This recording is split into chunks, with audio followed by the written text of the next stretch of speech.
encore Dieu pour le message que nous venons de recevoir. Vous savez, ma peur, c'est toujours d'être devant quelqu'un qui nous ramène une liste exhaustive en nous disant voilà comment Dieu parle.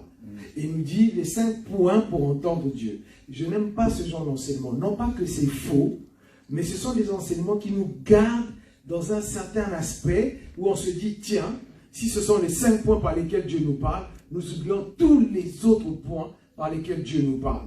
Alors je n'aime pas la liste des points. Nous devons comprendre une chose. Nous avons un Dieu qui est éternel.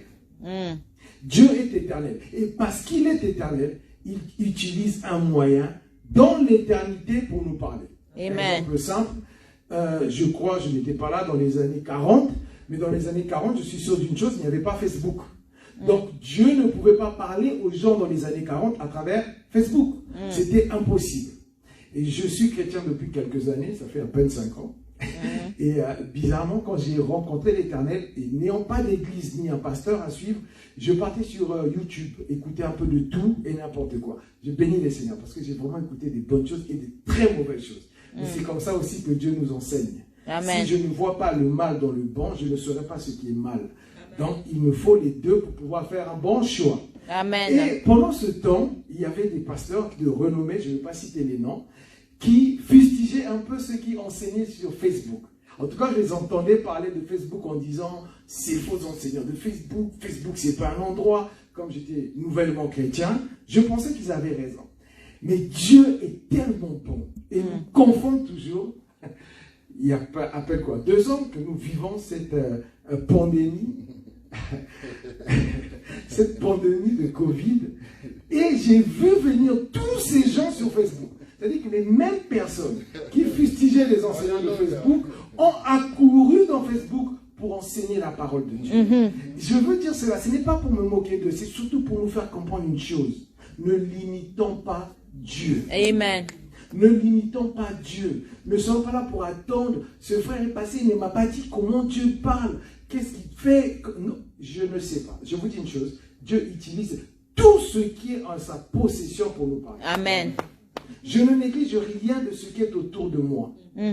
Que ce soit la nature, que ce soit la télé, que ce soit un chant qui passe. Même si ce n'est pas un chant qui est chrétien. Parce que les gens ont tendance à croire que Dieu nous parle que dans ça. Je ne vous demande pas ici d'aller écouter ce genre de choses ou de vous intéresser à ça. Tout ce que je vous dis, c'est ne vous enfermez pas. Amen. Sinon, vous n'allez rien recevoir de Dieu. Alléluia. Et je bénis l'Éternel pour le message que nous avons entendu parce qu'il n'y a pas eu ces points.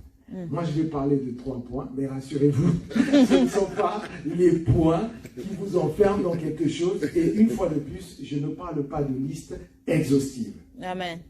Pourquoi je vais parler de ces points? Parce que le pasteur a dit des choses très importantes. Très, très importantes. Et dans mes points, je veux surtout que nous comprenions une chose. Dieu nous parle. Mais quand Dieu parle et que j'entends cette voix, quelle est l'attitude que je dois moi avoir? Et comment je dois entendre cette voix? Pourquoi je dis ça? Parce que nous recevons les messages de Dieu, mais nous devons savoir et connaître la personne qui nous parle. Vous ne me connaissez pas personnellement dans la vie. Donc si quelqu'un vient après cette prêche, vous appelle et vous dit « Oh, ce frère, il fait ci, il fait ça », vous allez croire. Pourquoi? Parce que vous ne me connaissez pas. Mais quelqu'un qui a l'habitude d'être avec moi, quelqu'un qui me connaît, si on vient lui dire certaines choses sur moi, il dira « Non, pas Malik. Je connais Malik, il ne peut pas faire ça. » Ou encore « Ah oui, ça c'est bien lui. » Et nous devons aussi comprendre et connaître le Père pour pouvoir saisir les choses. Amen. Mes brebis entendront ma voix, le pasteur l'a dit, et me suivront. Mais quand il dit « et me suivront », il n'a pas mis une phrase intermédiaire, mais on la comprend. Ils entendront, ils comprendront, et ils me suivront. Ils entendront, ils reconnaîtront ma voix, et ils me suivront. Si on ne reconnaît pas la voix, on ne suit pas.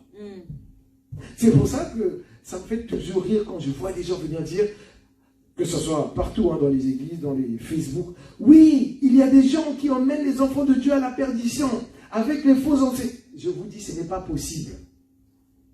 Je ne peux pas, quelqu'un ne peut pas venir emmener les enfants de Dieu, je parle d'enfants de Dieu, à la perdition avec des faux enseignements. Je peux entendre une voix qui semble être la voix de mon Père. Je vais peut-être avoir tendance à faire le premier pas, le deuxième, mais je ne ferai pas le troisième pas. Parce que l'Esprit du Père va me rappeler, attention, Yes. ce n'est pas le bon chemin. Alors, au lieu de passer notre temps à combattre les gens qui parlent, qui racontent des choses fausses ou qui disent des choses qui ne sont pas vraies, restons dans la vérité. Parce que c'est ça qui va nous permettre d'avancer. Amen. Donc, nous allons parler. Et le premier point que j'aimerais parler un peu avec vous, je me suis posé une question. C'est Dieu ou le Père? Dieu ou le Père? Quand tu entends la voix, est-ce que tu entends la voix d'un Dieu ou la voix d'un Père? Hébreux 1:1. Autrefois, Dieu nous parlait à travers les prophètes. Maintenant, il nous parle à travers le Fils. Et quand on dit à travers le Fils, les gens croient qu'il nous parle à travers les 4 évangiles. Non. Quand il nous parle à travers le Fils, bien sûr, on nous parle de la vie du Fils sur la terre, mais surtout à travers l'Esprit du Fils qui habite en chacun de nous. Amen. Amen. Quelle gloire! En fait, on ne se rend même pas compte de cette œuvre de la croix. Comment j'aime ça? Dieu parlait à travers les hommes qui s'étaient choisis. Il disait ces choses à ces hommes et ces hommes venaient nous les répéter. Mais aujourd'hui, il nous parle à travers l'Esprit du Fils en chacun de nous. Vous savez ce que ça signifie? C'est-à-dire que quand je vous parle, là, si ce que je dis n'est pas de Dieu, croyez-moi, l'Esprit de Dieu en chacun de vous vous dira, ça c'est ma voix, ça ce n'est pas ma voix. Celui-ci parle en mon nom ou il ne parle pas en mon nom. C'est très très important de comprendre. C'est ça, parler à travers le Fils. Alléluia. Donc la question qu'on se pose, est-ce que c'est un Dieu qui parle ou un Père? Je vous dis une chose, quand on est devant un Père, on a une attitude. Quand on est devant un Dieu, il y a une autre attitude. C'est pour ça que les enfants d'Israël vont dire à Moïse, non, non, non, non, va-toi, entendre Dieu et viens nous dire. Nous sommes incapables de l'entendre ou d'être en face de lui. Non, non, non, il est trop glorieux.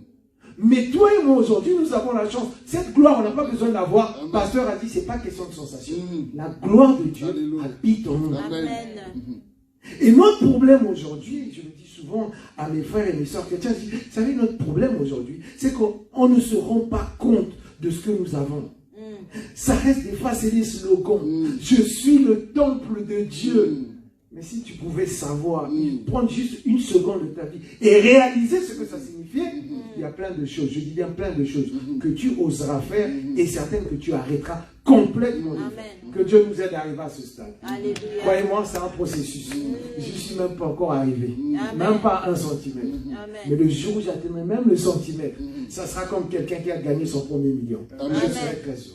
Donc il y a un pas, mais que Dieu nous guide. Donc, est-ce que je parle à un Dieu ou à un Père? Matthieu 6, 9, si on peut juste lire ce verset. Matthieu 6, 9. Si quelqu'un peut lire pour moi, ça me permettra de... Matthieu 6, 9, s'il vous plaît. Et Matthieu 6, 6, si on peut lire les deux. S'il vous plaît.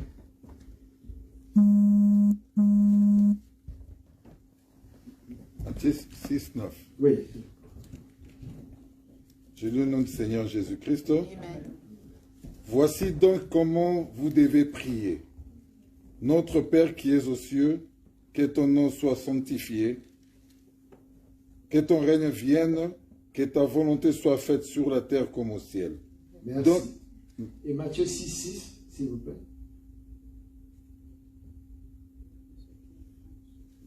mais quand tu pries, entre dans ta chambre, ferme ta porte et prie ton Père qui est dans le lieu secret, et ton Père qui voit dans le secret te le rendra. Amen.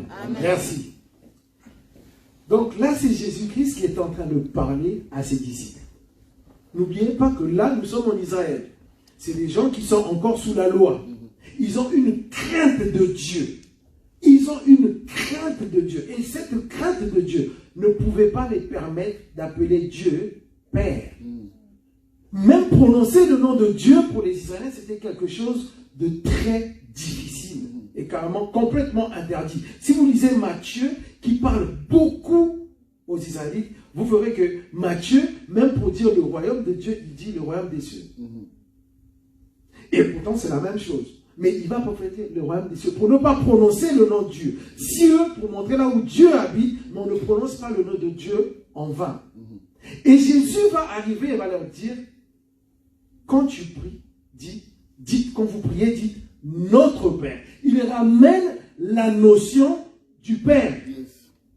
C'est très important. Il ramène la notion du Père. Pourquoi la notion du Père? Parce que c'est comme ça que nous devons considérer celui que nous appelons Dieu. Nous n'avons pas un Dieu qui est notre Père, mais nous avons un Père qui est Dieu. Amen. Dans quelle direction, dans quel sens tu reçois ou tu vois Dieu? Est-ce que je prie un Dieu? Est-ce que je demande à un Dieu? Est-ce que j'entends un Dieu ou j'entends mon Père parler? Quelqu'un va me dire, si, mais c'est la même chose. Non. Parce que quand j'entends parler mon Père, je suis conscient de ce que mon Père peut me dire ou ne pas me dire. C'est pour ça qu'il y a des gens aujourd'hui, dès qu'ils reçoivent un soi-disant message de Dieu, qui ne peut pas être Dieu, se sentent mal. Oh, Dieu a parlé. C'est grave ce que j'ai entendu. Ce n'est pas possible. Quand mon Père me parle, il me corrige. Amen. Il me conseille. Amen. Il est même capable, évidemment, de me punir. Mais la punition de Dieu, tout ce que Dieu fait est amour. Amen. Il est mon Père. Amen. J'aimerais ici nous encourager à entendre un Père, pas Dieu. Si je suis en face ou si je dois aller voir la reine d'Angleterre, il y a des protocoles à suivre. Je dois passer par toutes les étapes possibles pour pouvoir arriver à elle. Mais son fils, quand il va voir sa mère, qui est la reine, il n'a pas besoin de faire tout ça. Croyez-moi, si j'essaie d'entendre un Dieu, j'aurais tendance à chercher des choses qui n'existent pas. Voilà pourquoi certaines personnes sont même obligées. Le pasteur a dit tout de suite que nous n'avons plus besoin de monter à la montagne. Les vrais adorateurs que nous sommes, nous adorons en esprit et en vérité.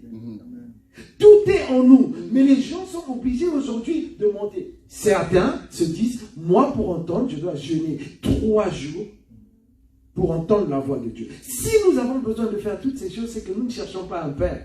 Nous ne cherchons pas à entendre un Père, mais un Dieu. Alors, souffre de faire tout ça, de passer des protocoles pour arriver à lui. Souffre. Mais si tu viens chercher ton Père, entendre ton Père, tu sais que tu n'as pas besoin de toutes ces choses. Je nous encourage à chercher un Père. La relation que nous avons à Dieu, c'est la relation de Père et Fils. Il a fait de nous ses enfants. Et beaucoup de nous aujourd'hui, même dans nos prières, quand je dis ça, ça ne veut pas dire quand je prie, je ne peux pas dire Dieu. Non, j'ai le droit de dire mon Dieu. Mais ce n'est pas dans les mots, c'est dans la considération. Je répète encore, ce ne sont pas dans les mots. Le fait de dire Seigneur, merci pour ce temps, ça ne veut pas dire que je le considère que comme Seigneur. Au fond de moi, je suis conscient que je parle à mon Père. Amen. Le titre de Dieu, de Seigneur, reste un titre. Mais la considération, la relation, c'est la relation de Père à Fils, le Père à Fille. J'aimerais vraiment nous encourager dans ce sens. Vous allez voir que même vos prières vont changer. Même votre vie d'aller prier, d'être là, de glorifier. Vous savez que vous louez quelqu'un qui n'est pas un Dieu, mais qui est votre Père. Amen. Avant d'être chrétien, j'étais musulman. Et vous savez, chez les musulmans, c'est très différent. Un respect profond de Dieu. Vous savez, Dieu, c'est Dieu. On craint Dieu. Un peu à l'image de ce que les Israélites étaient en ce temps-là avec Dieu. Chez les musulmans, on ne peut pas, en fait, il est impossible même d'imaginer qu'on peut parler à Dieu. J'aime quand l'apôtre Paul dit, nous sommes fous avec l'évangile. L'évangile, on est fou avec l'évangile parce que le monde ne peut pas le comprendre. Et pour ces gens, nous sommes fous. Comment pouvez-vous appeler Dieu Père? Quelle abomination! Et quand j'étais là-bas, c'était le cas. Je priais un Dieu. Et je ne vous cache pas, le jour où je rencontre Dieu, il n'a pas eu besoin de me dire qu'il était mon Père. C'est l'amour que j'ai ressenti.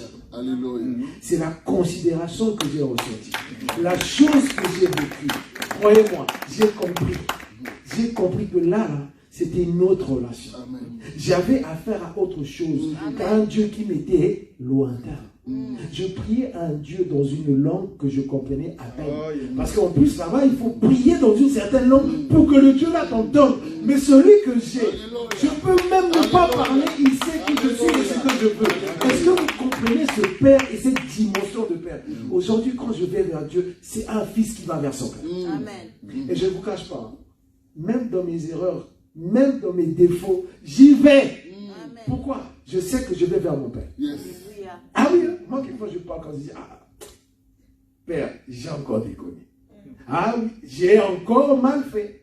Je vais vers lui parce qu'il est mon Père. Yes. Il n'est pas seulement un Père, comme un Père, un géniteur. Il est un Père aimant. Yes. Amen. Et parce qu'il m'aime, il me corrigera avec amour. Yes. Alléluia. Vous savez, le but ici, c'est pas d'être parfait en fait. Mhm. Le but, c'est d'être corrigé, de grandir et d'avancer. Amen. Le pasteur l'a dit, on ne va pas s'arrêter au milieu de la montagne. Mhm. On va continuer à monter. Mhm. Et j'aime ça chez notre Père. Et je vous encourage à chercher à entendre un Père. Ça, c'était notre première partie. Savoir est-ce que c'est un Dieu que je vais entendre ou un Père. Amen. Et quand nous allons entendre un Père, ça sera complètement différent de Dieu. Donc je répète encore, entendre un Dieu, il y a tout un protocole. Mais écouter, entendre le Père, il y a autre chose. Un enfant, quand il va vers son Père, il ne cherche même pas à savoir est-ce que papa dort, est-ce que papa a l'argent, est-ce qu'il a mangé, Non, ce n'est pas son problème. Il va vers son Père. Mais quand je vais chez le voisin, qui n'est pas mon papa, ben, je frappe à la porte, je demande est-ce qu'il est là, est-ce que, voilà, je ne le dérange pas. Donc, il y a tout. Voilà, quelle est la considération que chacun de nous a de Dieu. Amen. Et je bénis l'Éternel pour cette grâce qu'il nous a fait. À travers cette œuvre de la croix, parce que c'est ça qui nous a permis à nous tous aujourd'hui d'être appelés enfants de Dieu. Amen. Nous bénissons l'Éternel. Amen. Alors, avant que Pasteur Michou me sorte sa montre, je vais aller un peu vite. Donc, nous allons passer à notre deuxième point. Le deuxième point, je me suis posé juste une question. L'individu ou le groupe? Mhm. Vous savez, il y a quelque chose qui est très important. Aujourd'hui, les chrétiens courent après les messages de Dieu. Oh, si vous saviez que Dieu vous parle tous les jours, si vous Alléluia. saviez que Dieu Alléluia. vous parle tous les Alléluia. jours, vous n'allez pas courir après ces choses.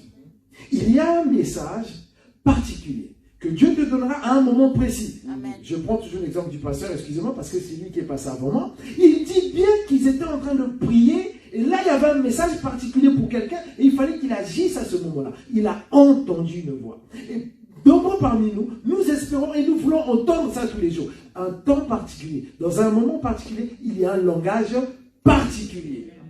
Le problème avec nous, c'est que nous cherchons le langage particulier tous les jours, dans n'importe quelle circonstance. Ce n'est pas possible. Si je vous appelle dans la foule, je suis obligé de crier.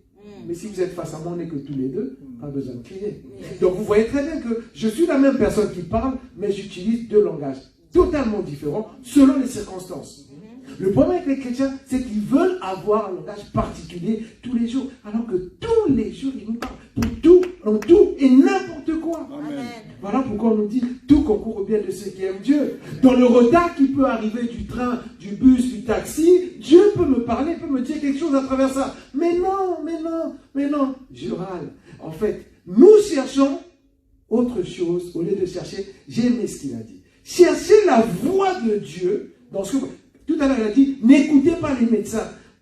Je sais, je nous connais. Certains ont peut-être dit, ah, donc je ne dois plus écouter mon médecin. Non, il dit, n'écoutez pas le médecin, mais il a rajouté une chose. Cherchez la voix de Dieu. Ça veut dire quoi? Je vais voir mon médecin. Il a le droit de me parler. Je dois l'écouter. Mais dans ce qu'il me dit, ce n'est pas ce qu'il dit qui est important. C'est qu'est-ce que Dieu dit dans ce qu'il me dit. Et je bénis l'Éternel pour ça. Parce que c'est très important. Chers frères et sœurs, on doit toujours faire attention, nous qui avons un peu cette grâce de venir parler devant vous, d'être assez humble et surtout de comprendre que quand nous parlons, tout le monde ne saisit pas comme nous. Alors nous sommes obligés d'expliquer certains détails.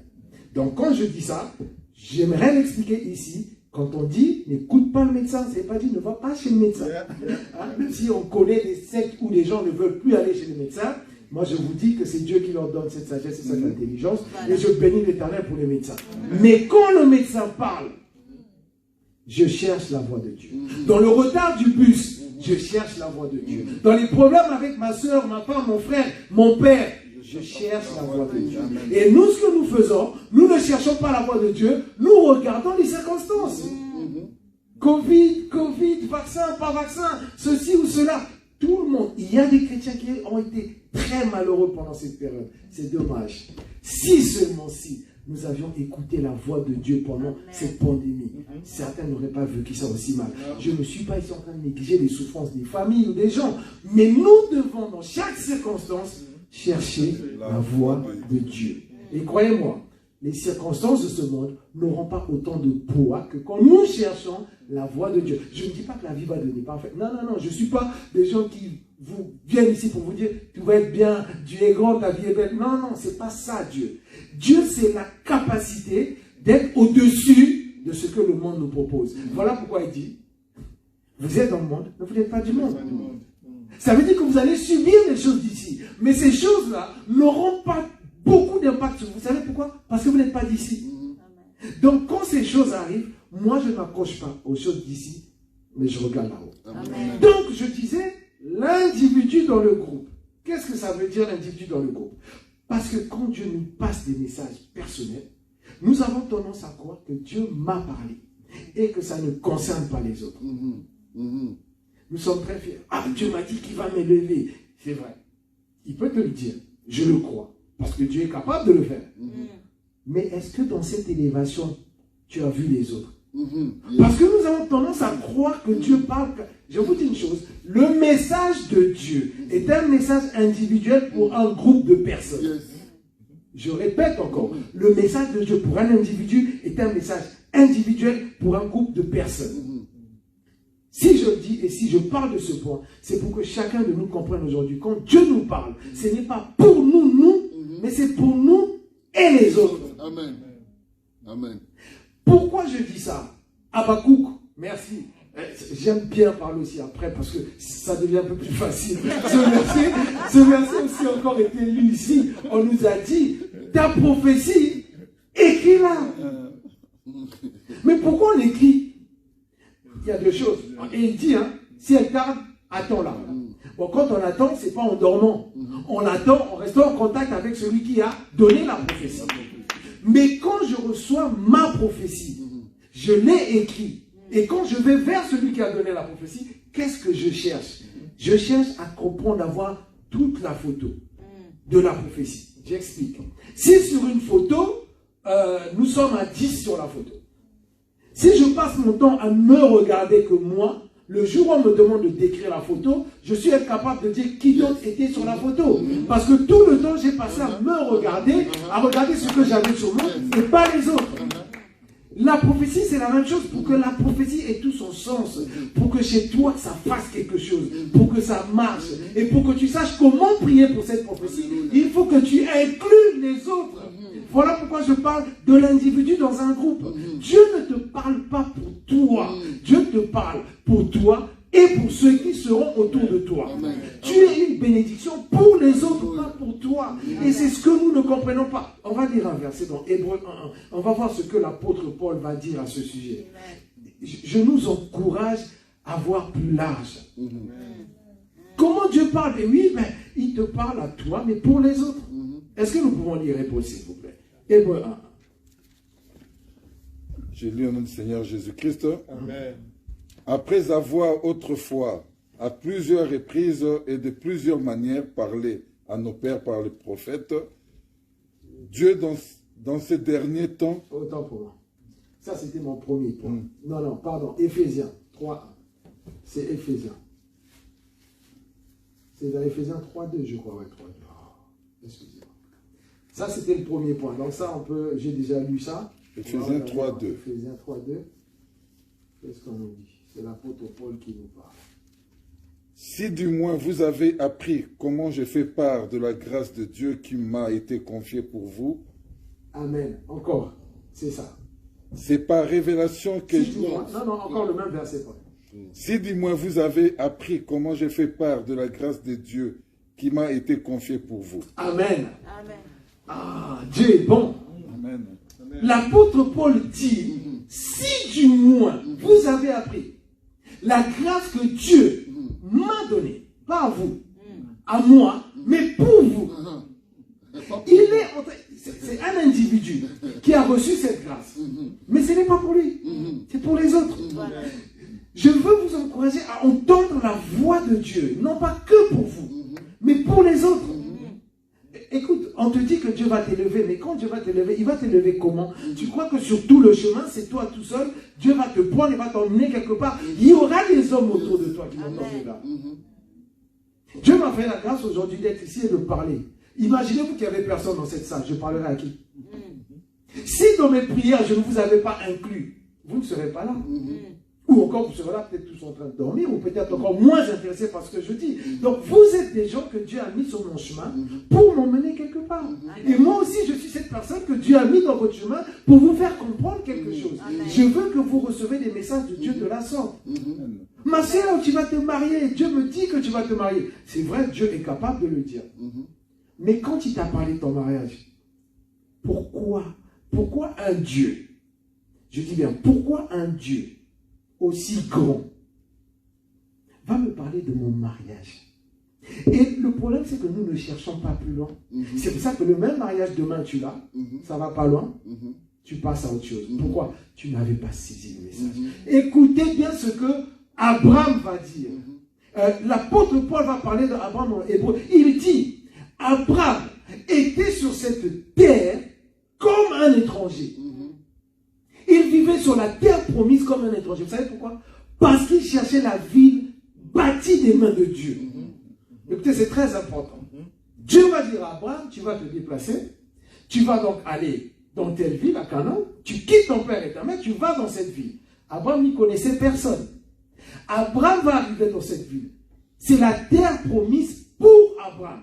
Ça lui appartient. Mais Abraham va vivre sous une tente. On se connaît, hein? Si moi on me donne un grand terrain ici, en Irlande, on me dit c'est pour toi, je vais bâtir une ville, appeler toute ma famille et venir habiter là. Lui, on lui donne toute une ville, il reste sous une tente. Posez-vous la question, pourquoi? C'est chez toi maintenant, tu peux bâtir des bâtiments et rester. Non, Abraham avait compris une chose. Ce Dieu qui m'a parlé, c'était un Dieu insaisissable, un Dieu grand. Ce Dieu n'a pas de limite. Il ne peut pas se limiter à me donner une terre. Ce n'est pas possible. Il s'est dit, dans cette promesse, il y a autre chose de plus grand. Il a vu plus loin. Nous cherchons des choses périssables dans un Dieu qui lui est impérissable.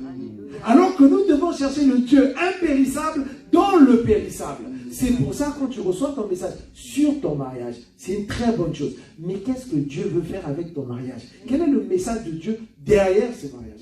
C'est pour ça que les prières seraient différentes. Elles seraient différentes, nos prières. Ah Seigneur, merci, je veux me marier. Ah Seigneur, comment sera-t-il?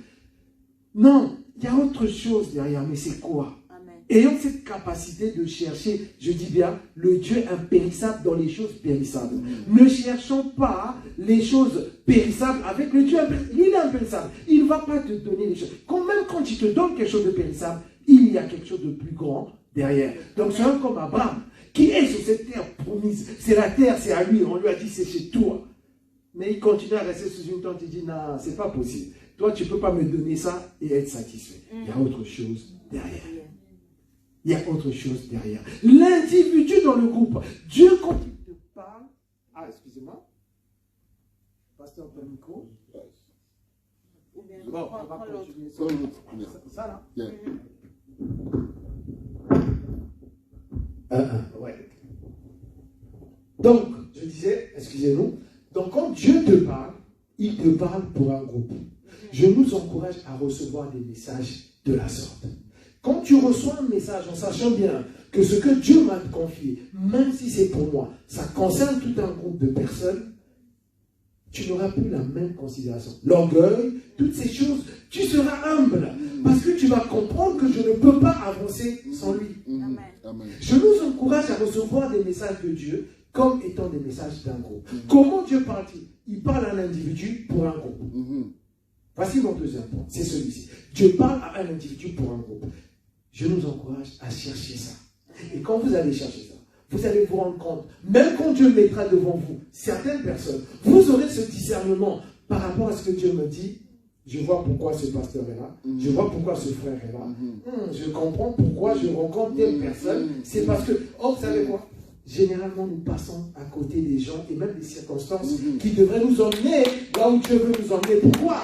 Parce que nous n'avons pas inclus ces gens dans nos prophéties. Groupe individuel, c'est pour moi. Dieu va m'élever. Dieu va faire de moi quelqu'un de riche. Pourquoi il va te faire riche? Parce que ton argent, ok, tu auras l'argent, mais il faudra même t'aller acheter chez quelqu'un. Parce que si ton argent, tu ne peux pas l'utiliser pour aller acheter quelque chose, mais là où tu iras acheter, c'est une personne. Les gens autour de toi, et quand tu vas les utiliser, c'est des gens. Même si tu achètes une super voiture, à un moment, elle va se casser. Il faudra aller la réparer. Donc, vous voyez, Dieu fait tout pour un individu, mais c'est toujours pour le groupe. Et ça, c'est le deuxième point que je nous encourage à garder. Amen. Je disais le premier point, c'est un père. Nous devons entendre un père, pas un Dieu lointain. Et le deuxième point, nous devons comprendre que Dieu nous parle à nous, mais c'est toujours pour un groupe. C'est très bien de toujours inclure les gens. Dieu parle pour son Église. L'Église, c'est le corps du Christ. Chacun de nous est le membre du corps. Et un membre du corps ne peut pas se détacher du corps. Et Dieu ne peut pas parler à un membre sans que cela ait de l'effet sur le corps. Considérons-nous comme étant des corps. Les membres, pardon, d'un corps. Ok? Amen. Amen. Nous allons donc passer au troisième point. Pasteur Michel est heureux parce que je sais d'aller vite. Alors, le troisième point, c'est un Dieu qui parle tout le temps. Ce point est très important parce que j'entends trop les gens fustiger les hommes de Dieu ou les femmes de Dieu qui viennent dire Dieu m'a parlé, Dieu m'a parlé, Dieu m'a parlé. Et j'entends cette phrase, ouais, vous avec vous, Dieu m'a parlé. Vous savez, quand il y a le faux, c'est qu'il y a le vrai. Et les enfants de Dieu ne devraient pas s'attarder sur le faux. Restons dans le vrai. Restons dans le vrai. Les gens croient que rester là à venir montrer du doigt les faux, c'est des gens de Dieu. Croyez-moi, ceux qui font ça ne sont pas de Dieu. Ils croient rendre service à Dieu. Ils ne rendent pas service à Dieu. Je vous ai dit, la région dans laquelle j'étais avant, nous étions persuadés qu'il fallait pousser tout le monde à aimer ce Dieu-là. Nous étions persuadés que c'était à nous de faire le travail pour que ce Dieu soit aimé. Voilà pourquoi certains sont allés même très loin jusqu'à donner leur propre vie pour forcer les autres à aimer ce Dieu. Et aujourd'hui, dans leur pays, il y a encore des gens qui sont persécutés parce qu'ils n'acceptent pas leur Dieu. Et ça, c'est le défaut de l'homme. Il croit que Dieu a besoin de lui pour arriver à son but. Alors que c'est nous qui avons besoin de Dieu pour arriver là où nous voulons aller. Amen. Et c'est ça qui est malheureux. Donc, dans les faux, on a tous les jours des gens qui viennent, ah, Dieu m'a parlé, Dieu m'a dit, Dieu m'a dit, Dieu m'a dit. Ça n'empêche que Dieu parle. Pourquoi je dis Dieu parle tout le temps? Écoutez, c'est très important de comprendre ça. Dieu parle tout le temps. C'est pour la marche. Yes. C'est pour la marche. On ne peut pas être appelé enfant de Dieu et que Dieu ne nous parle pas. Le pasteur a dit ici qu'un enfant va entendre la voix de son père ou de sa mère, ou même un bébé quand il est dans le ventre. Il ne distingue rien de ce que la voix dit. Mais il sait qu'il y a quelque chose qu'il entend. Et ça nous arrive aussi de faire des choses, de dire, je ne sais pas pourquoi, mais quelque chose me disait, il fallait que j'aille là-bas. Je suis allé, voilà ce qui m'est arrivé. Mais c'est quelque chose, c'est même pas autre chose que Dieu. Et Dieu, il parle tout le temps. Il y a des gens qui disent, non, votre Dieu qui parle tout le temps, c'est un faux Dieu, ça n'existe pas. Moi, je vous dis le contraire, Dieu parle. Et tout le temps. De manière particulière, à chaque situation, mais il parle tout le temps. Parce qu'en tant qu'enfant de Dieu, nous ne pouvons pas. Je dis bien, Jésus-Christ dit, écoutez, c'est clair, Jésus-Christ dit, sans moi, vous ne pouvez rien faire. Bon, si toi tu me dis sans toi, je ne peux rien faire, et tu ne me parles pas pendant 15 ans, pendant 15 ans, je ne ferai rien. Voilà. Sans moi, vous ne pouvez rien faire. On va lire encore un verset biblique, s'il vous plaît. On va lire le premier verset qu'on va lire. J'aimerais bien qu'on lise le psaume 119, 105. Pour que j'aille vite, je vais lire un peu ça. Le psaume 119, 105. On va lire le psaume 119, 105.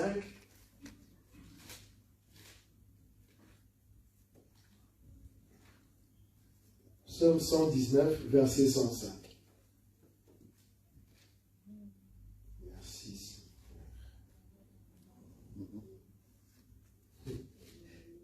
Merci Seigneur. Oui, voilà. Psaume 119, verset 105. S'il vous plaît.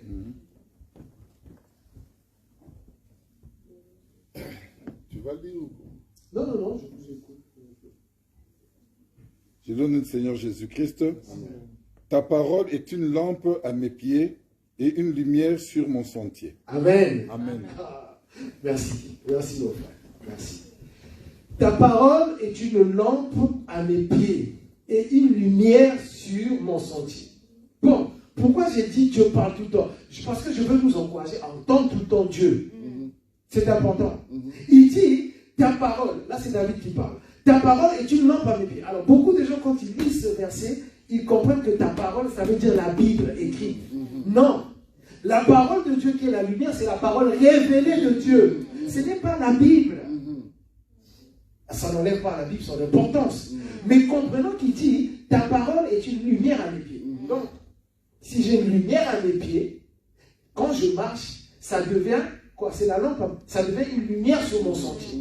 La lumière que j'ai sur mon pied me permet de voir là où je marche. C'est ce qu'il veut dire. Alors, dis-moi un peu, comment vas-tu marcher correctement si Dieu ne te parle que tous les 25 ans? Donc, tu te déplaceras, tu feras un pas tous les 25 ans. Écoutez, arrêtons quand même.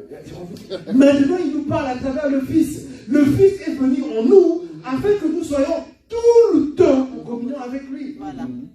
C'est très important de comprendre ça parce que si tu ne comprends pas, tu vas... Et moi, je connais des gens qui attendent dimanche. Quand j'irai à l'église, je prie que Dieu me parle ce jour-là. Mais là où tu es là, au moment où tu es là, tu peux poser ta question à Dieu. Peut-être que ta réponse ne viendra pas tout de suite, mais il est aussi capable de parler au moment où tu as besoin, au moment où tu as posé ta question. Ta parole est une lampe à mes pieds, c'est une lumière sur mon sentier. C'est parce que Dieu me parle très souvent que je marche tranquillement parce que je vois là où je vais. Alléluia. J'aimerais qu'on comprenne ça parce que, écoutez, ça me fait tellement plaisir, tellement du bien parce que je sais que c'est la vérité. Amen. Si en 5 ans, Dieu m'a fait cette grâce d'être ici devant vous, de pouvoir parler alors que j'étais dans une autre religion, c'est pas parce que je suis meilleur, non. C'est juste que, je dis bien, sa parole est une lampe à mes pieds. Et c'est ça qui éclaire mon sentier. C'est parce que je sais qu'il veut que je marche dans cette direction que je suis là. Sinon, je ne me serais pas permis de venir ici et de parler en son nom. Je suis incapable de le faire par moi-même. C'est pour vous dire que ce pas que j'ai fait, ce n'est pas un pas personnel. Et d'abord, tous ceux qui essaient de faire par eux-mêmes finissent toujours par échouer. Alors, quel est ce Dieu-là qu'on nous dit, arrêtez avec votre Dieu qui parle tout le temps? Non, moi le mien, il parle tout le temps. Amen. Si le tien ne parle pas, ça c'est ton Dieu. Mais celui que je connais, celui de cette Bible, le Père de Jésus-Christ, celui qui m'a racheté, et quand j'étais très, je ne peux même pas, si je continue avec les traits, on resterait là pendant des années, parce que ça ne serait même pas suffisant pour vous montrer tellement j'étais éloigné de lui. Il m'a ramené à lui. Pourquoi? Parce qu'il m'a parlé. Yes. Amen. Yes. Nous sommes incapables d'avancer. Je parle ici aux enfants de Dieu. Un enfant de Dieu est incapable d'avancer sur le sentier de Dieu sans la parole révélée de Dieu, sans qu'il entende Dieu. Et je dis bien, les moyens sont multiples. N'enfermons pas Dieu. Je peux être ici en train de parler, il y a des choses, des pensées qui deviennent Dieu en train de te parler. Amen. Ce qui est bizarre, c'est qu'on va demander aux chrétiens, est-ce que quelqu'un a entendu la voix de Dieu? Non. Il parle tantôt d'une manière, tantôt d'une autre. Il a utilisé son serviteur pour te parler. Mais comme tu n'as vu qu'un frère qui est venu d'Angleterre te parler, tu n'as rien reçu. La parole de Dieu nous dit quoi? Écoutez bien, celui qui reçoit un prophète en qualité de prophète, il reçoit quoi? La récompense de prophète. Ça ne veut pas dire que le prophète va lui donner un cadeau de sa poche, tiens. Non, ça ne veut pas dire qu'il va avoir le don du prophète. Ça veut dire tout simplement qu'en recevant la personne en qualité de ce qu'elle est, je vais recevoir ce qu'elle est. Et je suis sûr qu'elle va me donner ce qu'elle a. Ben évidemment, si je suis malade, je ne vais pas voir un garagiste. Parce que le garagiste ne pourra pas me guérir. Il est là pour les voitures. Donc vous comprenez que quand vous recevez un frère devant vous ou un pasteur, recevez la personne en qualité de ce qu'elle est et vous allez recevoir de Dieu. Nous avons tendance à voir, oh c'est un frère, oh il est gentil. Mais non, mais ce n'est pas lui qui parle, c'est Dieu. Dieu, et ce Dieu, il parle tout le temps. Il utilise tous les moyens possibles pour nous parler. Arrêtez d'écouter pas les gens qui vous disent, Arrêtez avec votre Dieu qui parle tout le temps. On ne croit pas à ça. Ce n'est pas vrai. Le Dieu qui parle tous les jours. Ah, les chrétiens avec le Dieu qui parle. Oui, il y a des faux. Oui, il y a des dieux qui m'ont dit qu'ils sont faux. Et nous, parce que nous sommes enfants de Dieu, nous sommes capables de les distinguer. Ce n'est pas parce que quelqu'un m'appelle, me dit, j'étais en train de prier, j'ai vu Dieu m'a dit ça sur toi, que je vais accepter. Je sais, je connais mon Père. Et il y a des choses que je sais, non, ça c'est pas de Dieu. Ça ne veut pas dire que la personne n'est pas de Dieu. C'est juste qu'elle a eu une pensée pendant sa prière. Mais toute pensée que nous recevons pendant la prière n'est pas une pensée de Dieu. Et ce n'est pas parce que toute pensée que nous recevons pendant la prière n'est pas de Dieu que Dieu ne nous parle pas. J'aimerais vraiment que ça reste ancré en nous. Parce que si vous comprenez que Dieu vous parle tout le temps, vous aurez tendance à le chercher dans tout ce qui va vous arriver. Dans tout ce que nous aurons, dans toute situation, dans n'importe quelle circonstance de la vie, nous allons chercher la voix de Dieu. Ce n'est pas possible que je sois là en train de passer autant de difficultés. Peut-être que ça ne changera jamais, gloire à Dieu. Mais pourquoi? Pourquoi le permet-il? Parce que quand je comprendrai le pourquoi du comment, ça me permettra de mieux vivre la situation. Alors que les chrétiens cherchent à changer. On est tous là, Seigneur, je prie que ma situation change, donne-moi le travail. Mais peut-être que c'est ce qu'il veut pour toi. Ce n'est pas le changement de situation qui te rendra heureux. C'est la compréhension de la chose. Voilà pourquoi l'apôtre Paul, il dit qu'il est content d'être fouetté. Il est heureux de vivre ça, de vivre ces choses qu'il a vécues pour nous. Alors que c'était quelqu'un de libre, quelqu'un qui vivait dans la liberté, quelqu'un qui connaissait les gens. Il était accepté, il avait une bonne vie. Mais il se retrouve à servir le grand Dieu en prison. Vous imaginez? En prison. Et ça a été ça toute sa vie. Jusqu'à la fin de sa vie, voilà comment il a vécu. Nous, aujourd'hui, nous sommes incapables. Hein. Ah, c'est très difficile. Pourtant, c'est le même Dieu que nous prions. Vous savez pourquoi c'est difficile pour nous? Non pas parce que nous sommes incapables, non pas parce que Dieu ne veut pas le faire en nous, mais tout simplement parce que, je dis une fois de plus, nous ne cherchons pas Dieu dans ce que nous voyons. Ce n'est que quand tu trouves Dieu dans ton problème, que tu le vivras bien. L'apôtre Paul nous dit quoi? Il dit, quand faites connaître vos besoins à Dieu, par les prières, les supplications, les actions de grâce. Beaucoup s'arrêtent là. Ah, je fais connaître prière. Hein. Mais il continue. Il dit, Dieu qui vous aime vous donnera sa paix. Pourquoi il a dit ça? Parce qu'on peut demander une situation de changer. Elle ne changera peut-être pas. Il y aura la paix. Et c'est cette paix qui nous permettra de surpasser ces problèmes. Je vais lire un dernier verset. Je ne vais même pas le lire, je vais le citer seulement. On le connaît tous. C'est le Romains 8, 14. Ce sont ceux qui marchent avec l'Esprit, qui sont appelés fils de Dieu. Ce verset, ce sont ceux qui marchent avec l'Esprit de Dieu qui sont appelés fils de Dieu. Si je dis ce verset dans ce troisième point, c'est pour nous faire comprendre Dieu parle réellement tout le temps. Et parce qu'il parle tout le temps à travers son esprit, que Dieu nous parle. Amen. La montre est debout. La montre est là. Ça veut dire qu'on a bien avancé et nous bénissons le Seigneur. Merci beaucoup. Je repasse la parole au pasteur.